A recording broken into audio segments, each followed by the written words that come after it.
Okay, so continuing our coverage of Madeleine McCann, a British girl who was abducted in Portugal, is the story.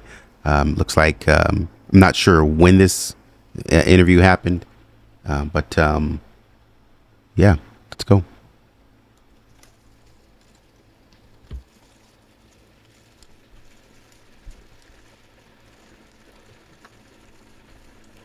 How do you deal with the fact that more and more people seem to be pointing the finger at you, saying the way you behave is not the way people would normally behave if their child is abducted, and they seem to imply that you might have something to do with it? To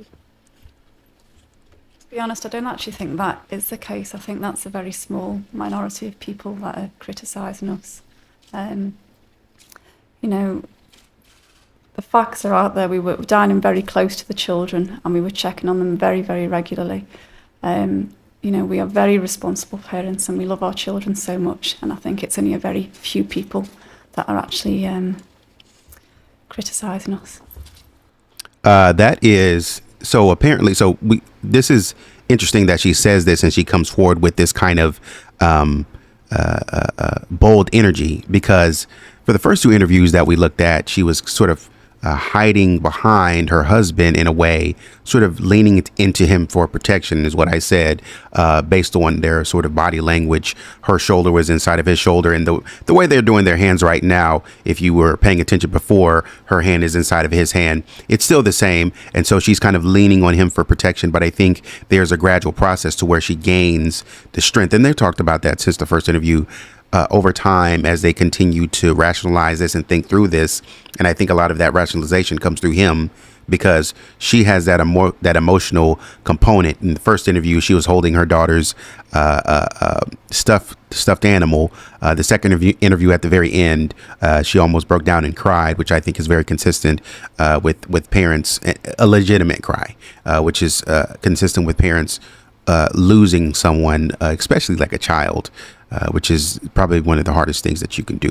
And so, but I think in this interview, what I mean to say is that she's a little bit more bold moving forward. And I think she's starting to get that strength through him.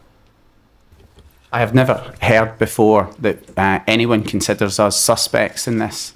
And the Portuguese police certainly don't. And without getting into too much detail about the circumstances, we were with a large group of people. There is absolutely no way Kate and I are involved in this abduction. These are actually Amelie's pyjamas. They're the same, but obviously they're smaller. The top is a pink top, and it has the character Eeyore on and short sleeves. And the bottoms, as you can see, are white with a small floral pattern, and Eeyore again on the bottom right of the leg. So these are actually, apart from the size and the button at the back, which Madeleine's doesn't have, these are actually the pyjamas that Madeleine was wearing when she was taken. And everything we have done has been by taking counsel from experts around us, but we were advised that generally raising awareness of a disappearance will help in the search for that person. It helped Kate and I. And we have taken strength, not just from the people who have supported us, but we have taken strength ourselves by being active in the search. And I think, if we had, for example, stayed indoors, locked ourselves away, and just waited and waited and waited for a month, we would be shells of the people we are.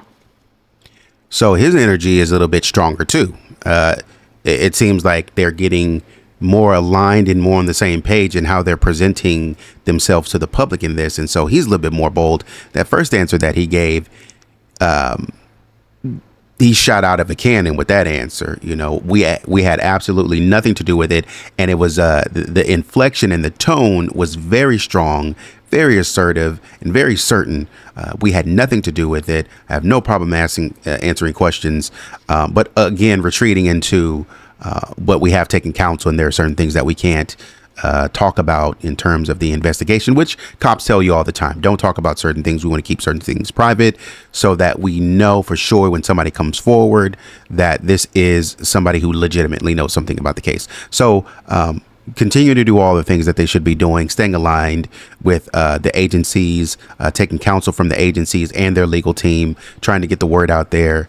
I mean, I think it all makes sense. And as I've said before, I think they're pretty consistent in their pattern of behaviors and how they present themselves to the public. They don't seem like they have anything to hide.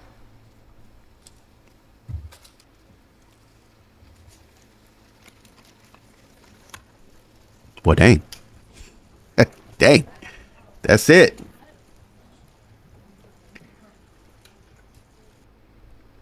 I guess that's it, man. They got in and got out. You know, whatever y'all want to know. One thing about it, when I guess the AP knew it was going to be a short interview, because when they were showing the pajamas, the cameras were going crazy. I just heard click, click, click, click, click, click, all in the background. But no, man, I think the more I watch them, the more I appreciate them. I think they're doing, like I said before, I think they're doing pretty well. So, yeah, man, that's the video. Like, share, comment, subscribe. Let me know what you think. Again, I don't know the end of the case. I try not to do too much reading up on the case. Maybe some of the introductory facts about what I'm looking at. But I try to do that so I don't hold any level of bias, or as least amount of bias as possible. But yeah, let me know what you think. Until next time, take it easy and take care of yourself.